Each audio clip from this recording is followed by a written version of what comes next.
రైతు బంధీరా మగడా అంటే అది శాత కాదు, కరెంట్ ఇయనికి శాత కాదు, మహిళా సోదరి మనులకు నెలకు 2500 ఇస్తాను అది ఈరా భయ అంటే అది లేదు, నెలకు 4000 ఇస్తాం ముసలోళ్ళ కన్నా అదేదిరా భయ అంటే అది దిక్కులేదు, ఇది ఏది తులం బంగారం అన్న ఆడపిల్లల పెళ్లికి అదేదిరా అంటే అది లేదు, ఇవేవి లేవు. అందుకే దాన్ని కవర్ చేయడానికి ఏం చేస్తుండు, ఫోన్ ట్యాపింగ్ అవుతుంది అంటాడు.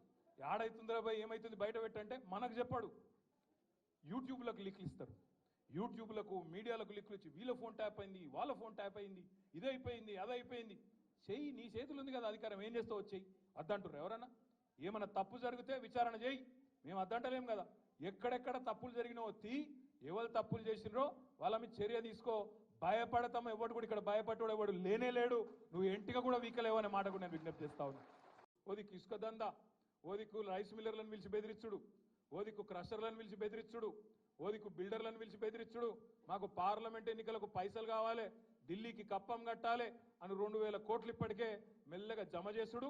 ఆ జమ చేసుడు బయటికి రాకుండా ఏం చేయాలి, ఇగో ఫోన్ ట్యాపింగ్ అవుతుంది, ఇగో ఈ స్కామ్ అవుతుంది, గొర్రెల స్కామ్ అవుతుంది, బర్రెల స్కామ్ అవుతుంది అని టీవీలలో తిప్పాలి, మన నెత్తులన్నీ ఖరాబ్ చేయాలి.